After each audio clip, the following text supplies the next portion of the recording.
Hello guys, आज हम देखेंगे माँ की ममता। कमली अपने साल भर के बच्चे को लेकर घर के बाहर कदम रखी ही थी कि उसकी सास ने आवाज़ लगाते हुए कहा, सुन रे कमली, काम से लौटते वक्त पंडिताइन की दुकान से आधा किलो नमक ले आना, ना भूलना। कमली कुछ क्षण के लिए ठहरी और हूँ कहते हुए अपने रास्ते निकल पड़ी। 2 बच्चों की माँ कमली ठेकेदारों के यहाँ रोज भत्ते पर नौकरी करती है। एक दिन भी नहीं गई तो सैलरी कट। जब कमली इस संबंध में बात करती है तो ठेकेदार का बेटा कहता, मैंने तुम्हें सरकारी नौकरी दे रखा है क्या? काम करना है तो करो, वरना जाओ कहीं और काम की तलाश करो। कमली जवाब देती, इतने दिन से तो काम करती आई हूँ तुम्हारे यहाँ। जब तुम्हारे बाप थे तो पूरा का पूरा महीना का पैसा आता, और तुम हो कि। कमली कुछ कहती कि वहाँ मौजूद औरतों में से एक ने उसे इशारे से अपने पास बुलाया। सुलेखा ने कहा, क्यों कमली, उस गंवार से क्यों मुँह लगती है? उसे हमारे तुम्हारे जैसे अक्ल नहीं है। अक्ल होता तो मरते हुए बाप को बचा नहीं लेता। चंद पैसों की खातिर अपने बाप को मार डाला। कमली अंधेरा होने से पहले घर वापस आ गई। आते ही सासू ने पूछा, क्यों रे कमली, पंडिताइन की दुकान से नमक लाई कि नहीं? कहीं दिख नहीं रहा। कमली झूठ बोली, पंडिताइन की दुकान बंद था। किसी ने हमें बताया कि वह अपने नैहर चली गई है। सास ने कहा, आज बिना नमक ही साग बनाना पड़ेगा। देख, आ रामुआ के बीवी के पास मुझसे भी बीते दिन मांगकर 1 तोला नमक ले गई थी।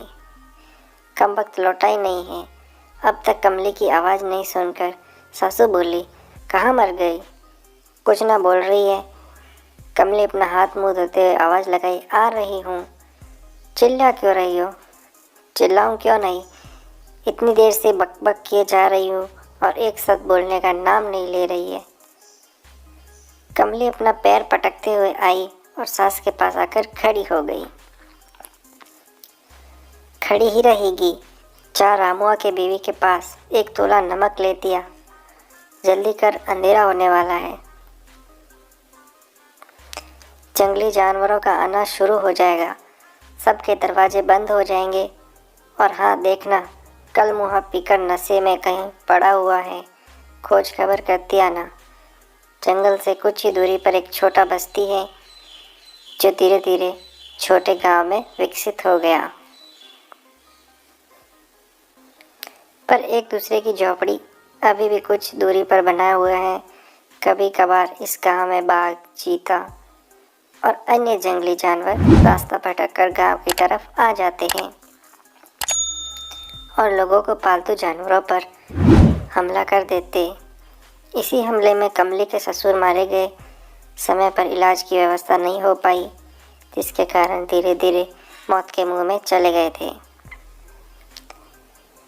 इस गांव से शहर 5 मील की दूरी पर है। जंगल के रास्ते से गुजरना पड़ता है।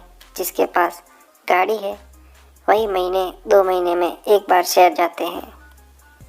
ऐसे भला कौन शहर जाने के लिए इतना जोखिम उठाए? ये लोग कई वर्ष पहले औरंगजेब के डर से यहाँ भागकर चले आए थे।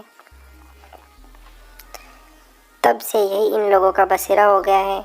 इस तरह के छोटे छोटे गांव 8-10 होंगे जो जंगल के पास ही हैं। इस गांव की आबादी लोगों के बढ़ने से पहले ही जानवरों के शिकार हो जाते हैं, क्योंकि शहद और मछली की तलाश में अपने गांव से दूर चले जाते हैं। कुछ रास्ता भटक जाते हैं तो कुछ शेरों के शिकार हो जाते हैं। बच भी जाते तो किसी काम के नहीं रहते। कमली 1 तोला नमक लेकर अपने पति रामस्वरूप को खोजने निकल पड़ी। जानवरों के आने के खतरे का डर लग रहा था। सभी जगह रामस्वरूप की खोज लिया पर कहीं नहीं दिखाई दिया। कमली ने सोचा, जिंदा रहा हो तो आएगा, नहीं तो। दरवाज़ा खोलकर कमली अंदर रही। दोनों बेटे के साथ अपनी सास सो रही थी। सामने खटिया पर सुबह का सूखा रोटी पड़ा हुआ था।